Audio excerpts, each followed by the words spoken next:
whenever you're start your meeting, I've only got the free version, which lasts an hour, so we're kind of like doing a little bit less than an hour now, but that's okay. All right, so we are live. Hi, everyone. I'm here with Zach Vance, and he's going to be educating us about the Texas Lieutenant Governor's race. And let's see, so first of all, just some organizational stuff here. Referee PAC is a local political action committee, and we're seeking to raise awareness of local government and promote fair campaigning. And so before we get started, the other thing that I wanted to do was say that there are May elections. So right now we're talking about the primaries, which are in March, and Zach can tell us a lot more about that. But there are also May elections. So don't forget, first Saturday in May, set an alarm, pull out your cell phone right now, and set a reminder in your cell phone. Vote, first Saturday of May. Okay, all right, so I've done my thing. Okay, so Zach, it's very nice to meet you. Thank you so much for coming and joining us here. So the Texas Lieutenant Governor, we generally learn in school as, you know, kind of, I guess, the second string quarterback or something. And but there's a lot more to that. And so let's learn about you. So tell all of us about yourself. Okay, yeah, thank you, and thank you for Liz for having me. I really appreciate it. It's good being on here with you. Again, my name is Zach Vance. I'm 35 years old. I'm born and raised Texan. I grew up in Southwest Houston, in the Sugar Land area, and I ended up moving to right outside of Dallas to the Rowlett area at the end of my high school. Graduated from Saxe High School outside of Rowlett, and then I ended up going to Stephen F. Austin State University and joined a fraternity, and I just wasn't ready for school yet. I didn't have the good study habits that needed for college, and I ended up not doing too good failing out. So I went back to Dallas, and I ended up joining the Marine Corps. I ended up working at a restaurant for a long time, and then my life kind of wasn't going too well, or wasn't going anywhere, and I just wanted to change. And so I joined the Marine Corps in 2008 at 22 years old, and ended up just spent a little time in the Marine Corps, and I went to Afghanistan in 2010. And in June 10, 2010, I hit an IED in Afghanistan, and kind of went downhill after that. Spent the next 3 years just in and out of hospitals. It really it messed my leg up really bad, and so I got out of the Marine Corps in 2013. And went back to school. I spent a little bit of time in Colorado. I was trying to go to film school in Colorado, and my wife ended up getting pregnant, so we ended up coming straight back to Texas. We were there under a year, and started going to the University of North Texas. They have a great media arts program there. I wanted to get into radio, and at first film, but then once I came to Texas, I wanted to do radio, and so did the media program there. Got on the radio station and loved it. Graduated from University of North Texas in 2017, and I ended up getting a job came out to the Austin area in end of 2018, and worked for a local. It was just Austin and San Antonio when I worked there, but now it's a statewide. It's Spectrum News. And I did some behind the scenes stuff from them. And then in 2020, I ended up, my second son was born in 2020, and my whole paycheck was pretty much going to go to daycare. And I just ended up quitting my job and being a stay-at-home dad, which gave me a newfound appreciation for stay-at-home parents. It is a job in its own. And I wouldn't have changed any other way, but I really love raising my son. And I did a little bit of lobbying in the 86th legislative session. When I was in Colorado, I had a lot of issues with PTSD, and I became addicted to my pain medication while I was going through surgeries. And when I got out of the Marine Corps, I just was having a lot of issues, and I started using cannabis while I was in Colorado, and it just changed my life. I knew that was something that anybody that needs it, it is medicine, and veterans especially need it. So I was lobbying for that in the 86th legislative session, and I saw how broken the system was, and when I'll kind of get into it more, but just I saw that whenever you have the whole system falls apart when the person at the very top doesn't care about what Texans really need and doesn't want to work with people to really come up with solutions. And so I kind of had an idea I was going to run back then, but wasn't for sure. And then since this 86th legislative session, the state has progressively gotten worse. And a lot of people need help. A lot of people need help. So I said, this was the time that I had to throw my hat in the ring and try to, as I'm a good person, I really want to make Texas a better place for everybody. So that's why I ended up throwing my hat in the ring to try to become lieutenant governor. So you bring up a lot of topics, right? You know, the first thing I was wondering is, you know, this has been a very mild cold snap, and I was thinking about last year with the power outage. I wonder, how'd you fare with that?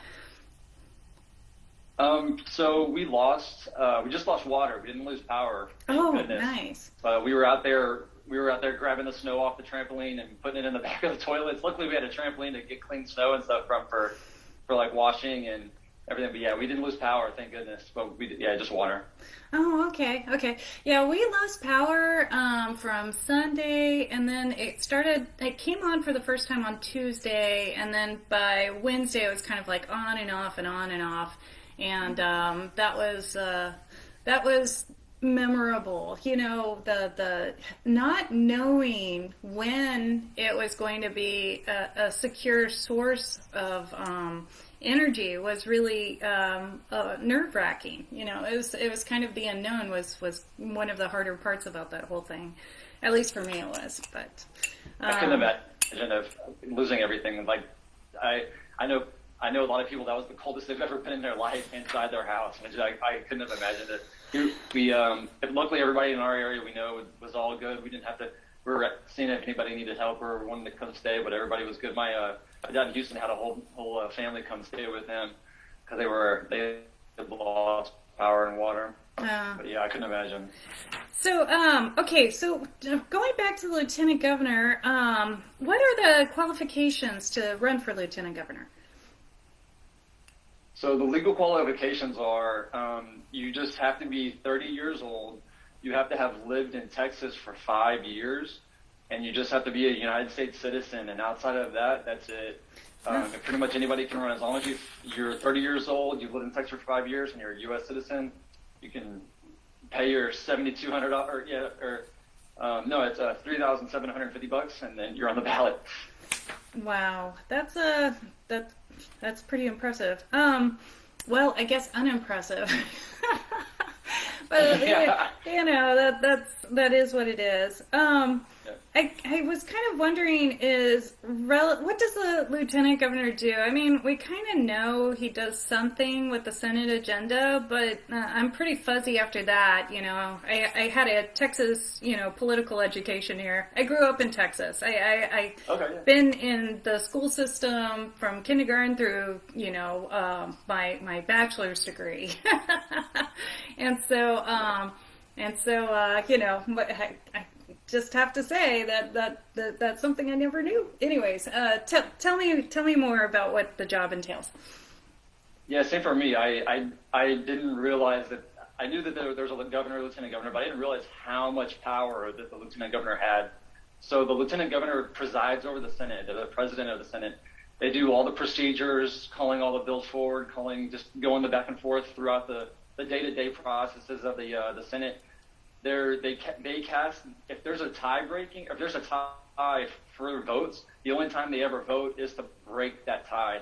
But they also, the biggest thing that the lieutenant governor does is all the standing committees, he assigns the senators to the committees and then assigns the chairperson to those committees. So all the bills that are going to go to these committees, they put all the people in them that he wants, and whenever he does that, every bill he's supposed to read and send it to whatever committee that he thinks it needs to go to.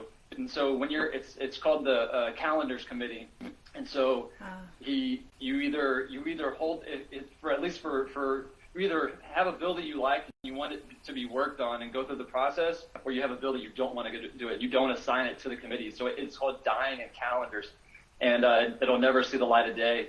And so and the lieutenant governor has a hand on every single bill that runs through the entire legislative process. If there's any bill that he doesn't want, it goes straight in the trash. He doesn't let it move forward and work through the process. And that is what has destroyed. That's what is destroying Texas. Is Lieutenant Governor Dan Patrick? There's so many bills he doesn't let go through the process just because he doesn't like it. He doesn't want to work on these bills. And so when you have that much power, it really lets the whole thing fall apart. So he also is in charge of a couple the legislative budget board, and then the Audit Committee and the Legislative Council. Sorry. No. This is all new information for me. So what's an example of a bill that he killed in calendar or not putting on the calendar? So any and all the medical marijuana bills, and then anything that has to do with property tax, he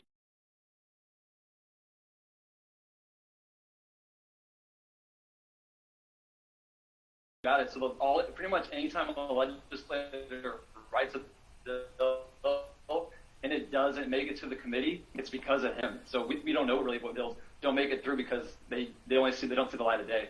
So anything that makes it to the floor is something that he wants, or makes it to the committee is something that he wants. But outside of that, they all just get killed. So we don't really any and all bills that you never see. Huh. Okay. Let's see. So you mentioned that there's also an audit committee. What's the deal with that? I mean, with the small special districts, which I'm specialized in, the only entity that can oversee any kind of, funny business that might be going on is the state auditor's office. And so naturally that I'm curious about an audit committee. Yes, any organization that uses state funds, they go in and see how they're using their money and whether or not they agree with what they're doing, and if they don't like it, they'll step in and do whatever they want.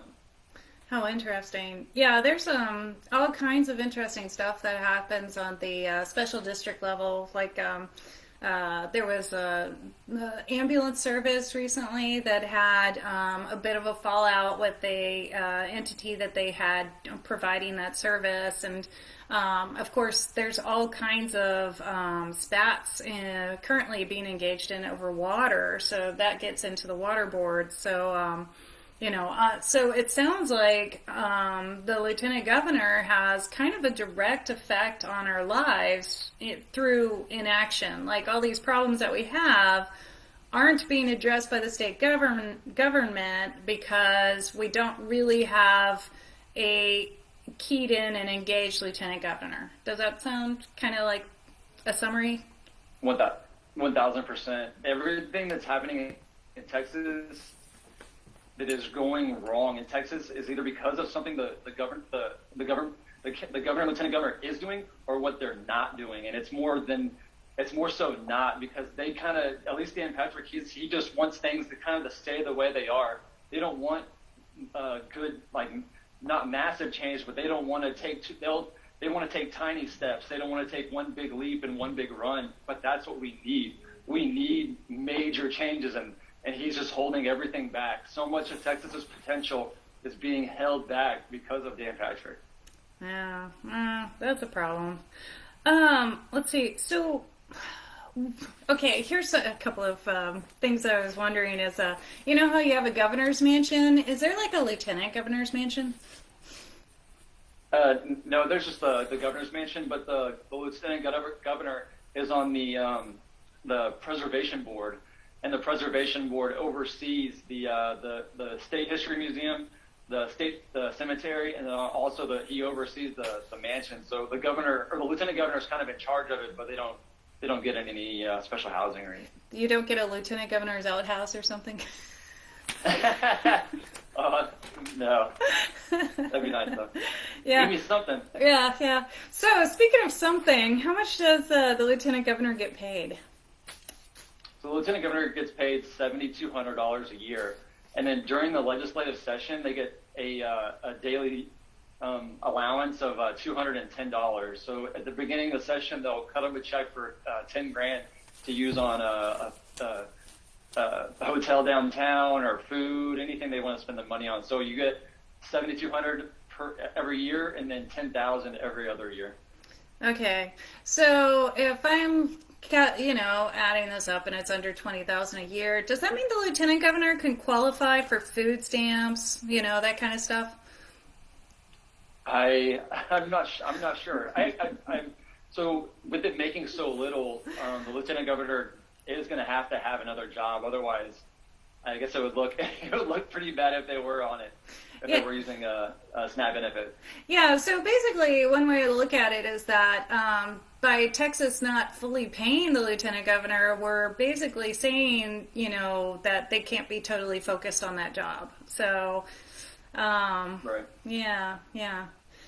Well, let's see. Okay, so I wanted to kind of keep the politics down a bit, but I always have this question: is what if the lieutenant governor's race was nonpartisan? What are your thoughts on that? To be honest, I wish I wish all 3 statewide seats would be nonpartisan. I think a lot of the problems that we're having right now is because Texas is going to be a Republican state for a very long time. And whenever it was a Democrat state, it was a conservative Democrat state.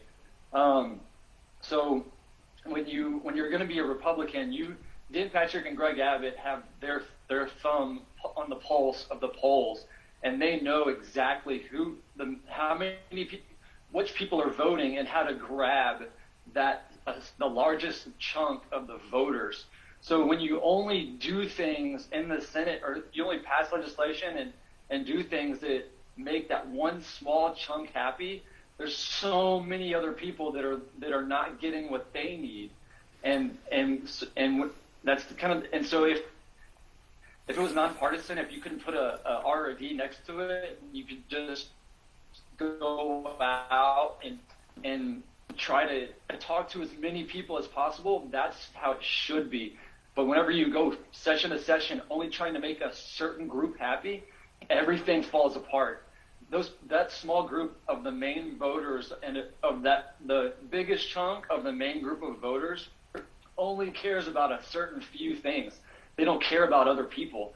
The biggest problem in politics is people are too selfish. In the state, they only want what they want and what they need. And so a lot of people that need stuff, they just don't even vote, which is awful. Everybody needs to get involved in politics, but when you just try to make that one small group happy, it really ruins everything. I really wish that the statewide offices were just completely nonpartisan, and you have to go out and talk to everybody and have a platform to where you can try to get as many people as possible instead of having like a Democrat primary, a Republican primary, then move on. It should be just whoever gets the total number of votes. It would make life so much better in Texas. Yeah, yeah. So, okay, let me back up a little bit. Relative to the qualifications to be lieutenant governor, are there any skills that you think they should have, or are there certain aspects that should disqualify them for the office? So, I don't know. So Dan Patrick owns a local radio station, and one of its primary broadcasts is provably false, which is remarkable, provably false conspiracy theories. And, I'm just going off on a I'm going off on a rant here, so I'm going to stop. Question about skills versus detriments. Anyways, what do you think? In my eyes, the only thing I think necessary to serve as lieutenant governor or governor is you just need to be a good person. You have to be somebody that really cares about everybody and wants to do good for everybody. I don't think you should have to have owned a business or have been in the legislature before. I think that you just really need to care about people, and you need to be able to show that you care about people. And I just think that it's not about what you've done. It needs to be about who you are as a person. And I think that's how it should be, but unfortunately it's not. It's about who you can, that group that you can keep happy. But I don't think there should be any like prerequisites of having done something in your past to now that it moves you forward. I just think you just have to be a truly good person that cares about people. And unfortunately we don't have that. Yeah, so I mean, Dan Patrick has staff members that help him do the job, right? And they get paid full time. Yeah. So there's relevance to that. Yeah. Let's see. Gosh. It's funny whenever you're talking about your experience with radio, because just before it went live, I was telling you about how I was processing radio data. So it's like, you are the data that's on the radio stream that I'm looking at. Yeah. So tell me more about your experience with that. So whenever I was in the hospital a lot, I used to listen to on iHeartRadio this morning radio show, and I just fell in love. I always wanted to. My biggest dream when I got out of the Marine Corps, I was like, I want to work for this radio station, and so I started going to school for that. I just once I got into the studio, I worked at KNTU 88.1 at University of North Texas, and we do like a news broadcast. So I was the news anchor for 3 hours a day doing a 2-minute news broadcast, but I loved it. It was during the last president. It was during the Hillary Clinton and Trump election, and it was so awesome. I loved it. And then I also did some DJing at the radio station. It's after the news ended, I did some just radio DJing. It's a jazz station. So you go on, you're like, this song was by such and such, and this person played the saxophone, this person played this, and you give a little thing about the history of the band, where they're playing next, and I fell in love. And so that's what I wanted to do initially when I got out, but or when I graduated. But my very last semester in school, I worked for the TV. I did camera work for one of the late night TV shows that they produce, and I fell in love with TV. I thought it was such a completely different spectrum, and I love being behind the camera, and I was like, this is what I want to do now. And so whenever I graduated college, I just started putting out resumes to TV news stations, and I became a floor director at a news station, and it was amazing. I loved it, and I always wanted to do radio again, but it just pays so little, and it's so hard to find because you have to be in radio for so long before you can really get on the air, unless you really get on the air while you're in college. It's hard to find a good position in that actually pays decent. But I just fell in love with news. I'm a news junkie. I record every single news station, and I worked in the morning show, so all the morning shows. So my Spectrum, my old news station, Fox 7. I watch all their morning broadcasts. I just love local news, and just kind of never look back. Yeah. Okay. Let's see. So, I was going to ask you, okay, one of the things that Texas has been having difficulty with is the foster care system. And I was wondering if you had any thoughts on that. Yes. What foster kids are going through right now in Texas should be criminal. A lot of them are sent out of state. Like just recently, the news story came out that a lot of them in Michigan were in a foster care facility that didn't even have a door in the middle of winter. And throughout the summer, the news stories were that Kids who are in unlicensed care facilities being sexually assaulted and medication, and many of them are sleeping on floors in offices or in a hotel room. Texas has to do better. We have to pay the people that take care of foster kids more, find good people, because the people, not all of them, a lot of them are really good, but they pay them so little, it's like they'll get anybody just to work that job. And so there's kids are in foster care for two reasons. Either a parent wasn't able to take care of them and gave them up, or they were pulled out of a home because of abuse or neglect. The ones that are pulled out of homes, they need a lot of help. They have a lot of psychological issues, anger issues, and they're not getting the treatment that they need. Texas has to do better with the foster care system. We need to get these kids in nice facilities. We try to really push people to become a foster parent or adoptive parent. The state's not doing a good job of telling a lot of people they don't want to foster or become an adoptive because they think that it's either hard, expensive, or something in their life disqualifies them. But that a lot of people, you really need to look it up and see that. And the foster care system will work with you and try to put you with a good child. And there's not a lot of hoops to jump through. We just have to take care of our foster kids better. And I'm a Republican, but I'm a pro-choice Republican. And with the heartbeat bill being enacted, so 30,000 kids the number is 30,000 kids are aborted every year. And when you have the heartbeat bill like that, you're probably cutting that number down to 15, but there needs to be a lot of kids are going to be going into the foster care system way more now than there was.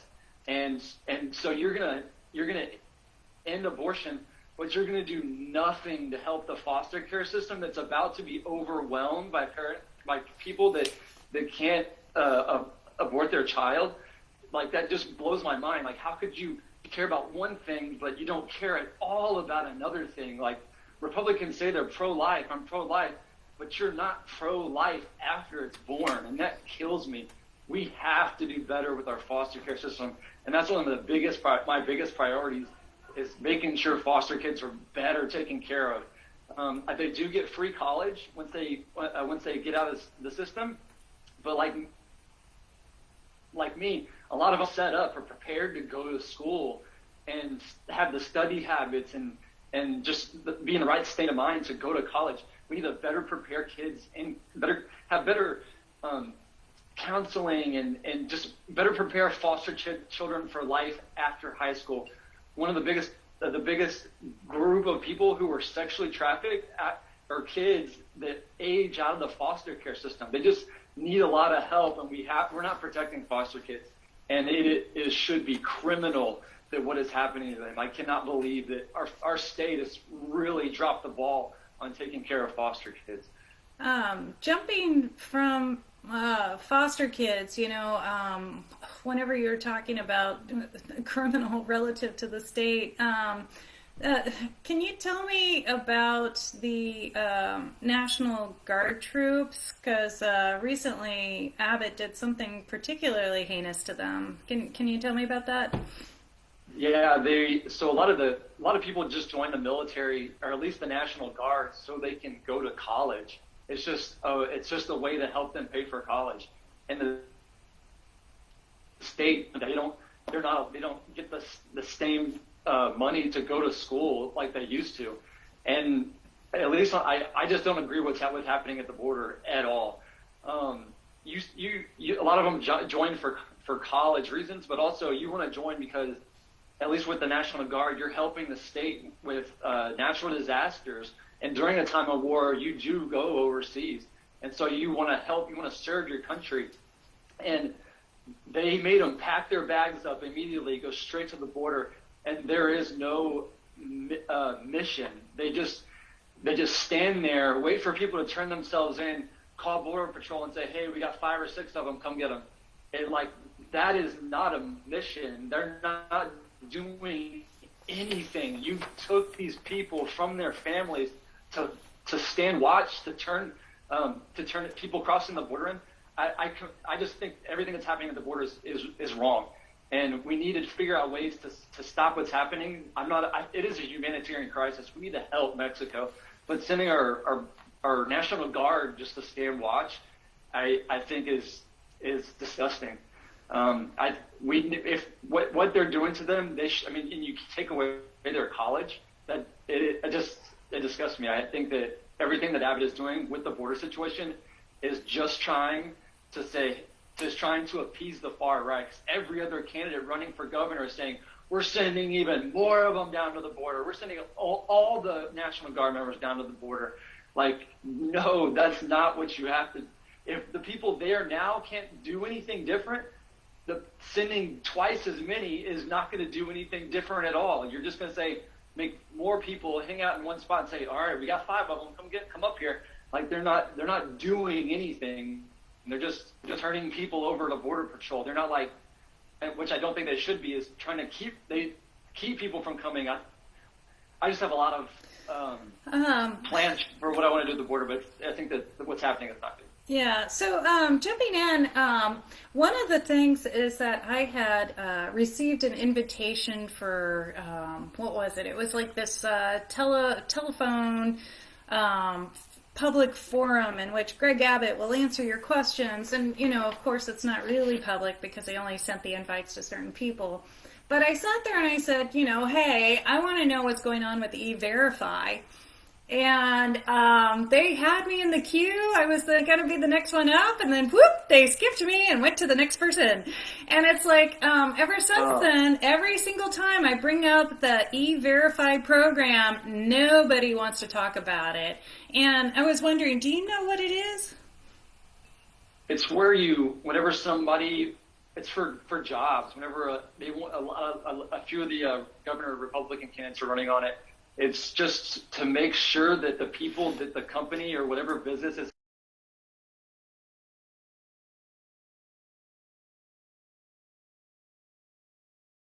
it's really just to keep illegals from working in Texas. So as long as if more businesses have to participate in E-Verify, it's cutting off the number of people that can work that are illegal. So it's just making sure that everybody you hire is an American citizen. Yeah, so what I've learned about it was that so contractors with the state of Texas are supposed to be required to use E-Verify, but it's not enforced.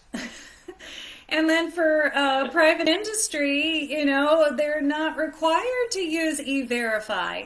And I work in, what do? I look into a lot of workplace safety accidents, and one of the conclusions that I've kind of come to is that a lot of people who are undocumented are just getting chewed up by industry.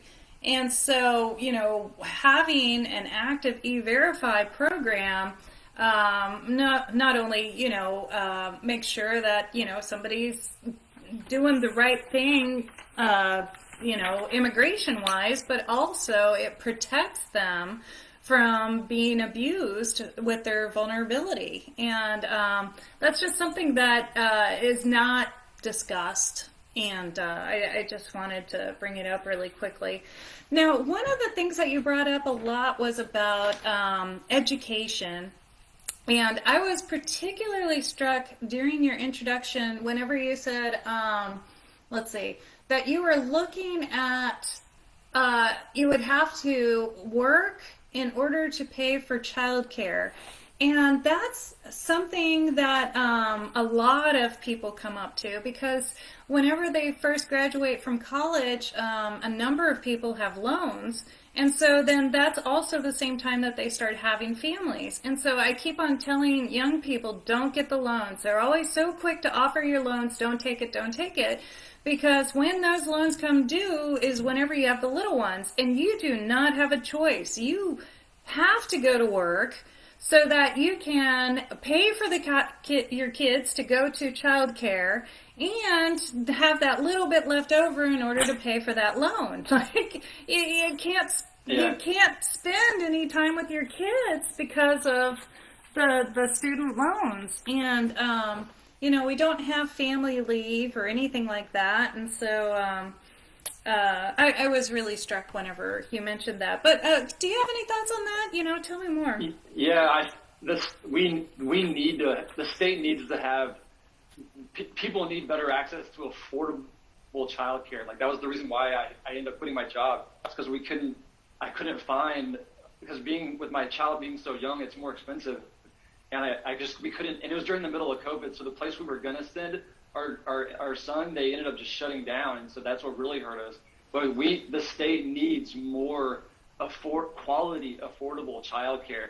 I think we should have state-run centers in the places in Texas that need it most, like open up state-operated child care centers to allow people to have quality of, and make it to where, like, if you have to make a certain amount to send your kid there, so it would be the lowest income brackets, but we need child care that is quality and that hard-working families aren't going to pay a quarter to half of their paycheck just to send their child to daycare. We just need to do better on getting people having. One of the biggest things is people don't work because they can't find somewhere to send their kids, and that just has to change. We need to have, like I said, quality, affordable childcare so people can get into the workforce and pay their student loans. Yeah, so I mean, whenever you mention quality childcare, that gets back to Texas legislation as well, because it's been a while, but the last time I checked is that in order to work as a childcare provider, you had to sit there in a classroom for 8 hours, and then you got your certificate and you could go work as a childcare provider. Like, no hands-on training, no, developmental,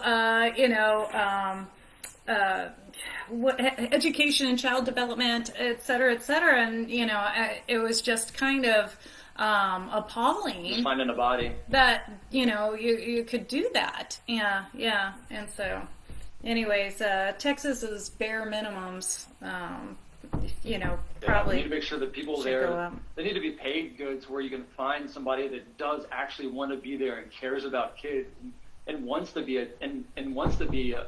somebody who takes care of their children, because when you pay people the lowest possible amount of money, there's good people that apply, but you really don't find the best people, because people in the best, if you're just accepting a job just to get the really low wage, you don't really care about that job. You're just going to work every day. You're not putting your best effort into it. We need to pay people more so that they actually want to do their best and take pride in their work and want to be good with kids and make sure kids are well taken care of while their families are at work or whatever. Yeah, the biggest thing in Texas is we just need to pay people better. Yeah, and those personnel changes, that's really hard on your kids, because they depend on those child care providers. They're basically like family members at that point. So yeah.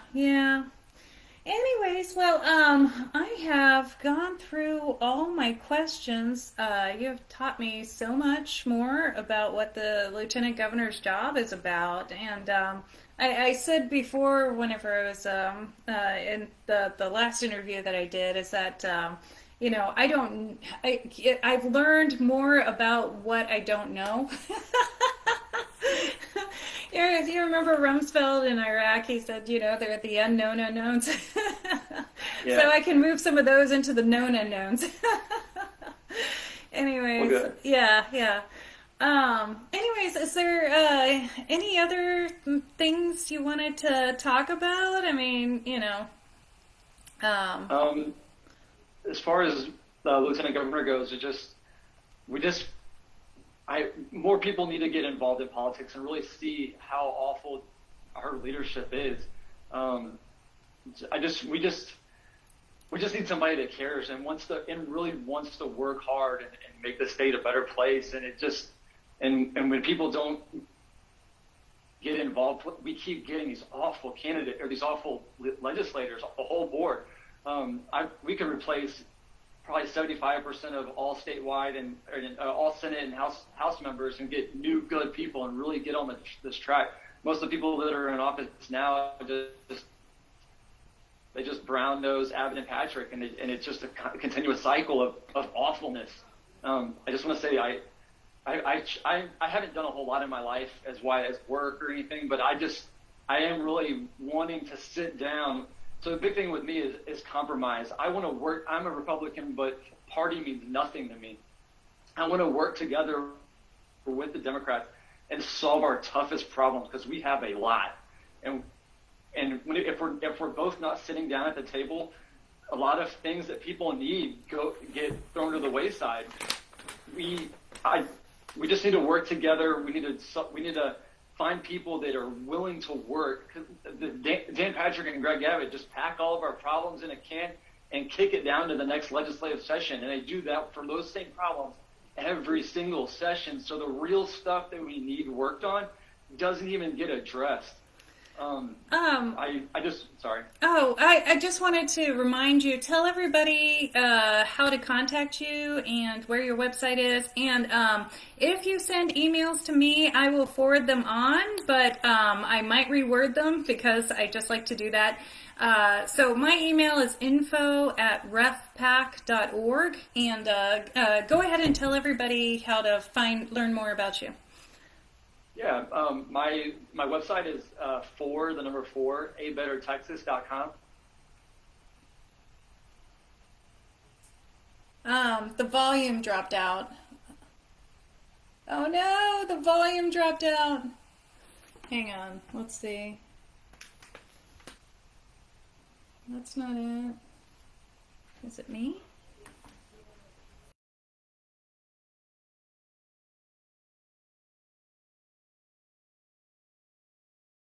Let's see if it's my speaker. Let's try this again.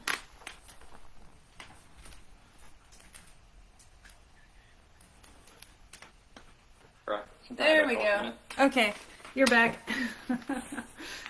All right. Yeah, so repeat your contact information again. Yeah, my website is number 4 A Better Texas. So just 4 A Better Texas, and the same goes for social media. I'm on Twitter and Instagram at 4 A Better Texas. Yeah, and in the post, you can reach out to me on all of those. Sorry. Yeah, in the post I've got all your information. Okay. Well, fantastic. Thank you so much for your time, and good luck with your race. And I'll be hoping to interview you again in time for the general election. How's that sound? That sounds perfect. I really appreciate that. Thank you for having me. It means a lot. I appreciate it. All right, fantastic. Well, take care, Zach. Thank you. Thank you. You take care also.